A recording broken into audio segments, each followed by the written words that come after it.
அதாவது விஜய்க்காக ஒரு சர்வே நடத்துகிற நிலைக்கு அதிமுக வந்திருக்கிறது என்று சொன்னால் அதிமுக எவ்வளவு பலகீனப்பட்டு போயிருக்குன்னு நீங்க யோசிங்க. இல்ல 2 பேருமே ஒருத்தருக்கு ஒருத்தர் இது வரைக்கும் விமர்சிக்கல. இல்ல நான் தான் சொல்றேன் சார். அதாவது விமர்சிக்காம போங்க. அவங்க நினைக்கலாம் அதிமுகவினுடைய தழுவலாகவே இருக்கிற விஜயை ஏன் விமர்சிக்கணும், அந்த கேள்வி இருக்குல்ல. அதிமுக எதெல்லாம் முன்வைக்குதோ அதையே தான் விஜய் முன்வைக்கிறார். திமுக எதிர்ப்பை முன்வைக்கிறாரு. பாஜக விஷயத்த பேசணும்னா படக்குன்னு என்ன பண்ணிடுறாருன்னா மென்மையான அறிக்கையை கொடுக்குறாரு.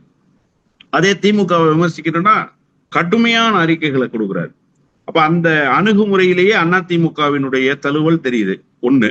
இன்னொன்னு, திமுக எதிர்ப்பை மட்டுமே பிரதானமாக கொண்டிருக்கக்கூடிய கட்சி. இன்னைக்கு விஜயும் அதை மட்டும் தான் செய்யறார். அதை தாண்டி வேற ஏதாவது விஜய் கிட்ட இருக்கா? விஜய் கிட்ட என்ன அரசியல் புரிதல் இருக்கு? எந்த புரிதலும் இல்லை. சரி, அதெல்லாம் விட்டுருவோம் நம்ம. நான் ஒரே ஒரு கேள்விக்கு வர்றேன். இன்னைக்கு நிலைமைக்கு தமிழ்நாட்டில் இருவரும் கட்சிகள்னு சொன்னா அதிமுக திமுக தானே சார்? அதிமுக தானே சார் பேஸ், திமுக தானே சார் பேஸ். நீங்க மேல இந்த கட்சிகளின் மீது கட்டி எழுப்பப்படுகிற கூட்டணி தானே சார் வெற்றி தோல்வியை நிர்ணயிக்கிற கூட்டணிகளாக மாறி போகும். இதான சார் அரசியல் சினாரியோ. விஜய்க்கு என்ன சார் நிரூபிக்கப்பட்ட வாக்கு வங்கி இருக்கு?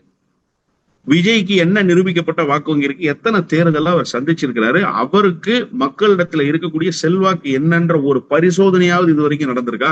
அதிமுக சார்பில் ஒரு சர்வே எடுத்தாங்க அப்படின்லாம் தகவல் அதுல சொல்றாங்க. அதாவது வெற்றி நிரூபிக்கப்பட்ட, நீங்க சொல்ற மாதிரி இது வரைக்கும் என்ன நிரூபிச்சிருக்கிறாங்க அப்படிங்கிறது இன்னொரு பக்கம்.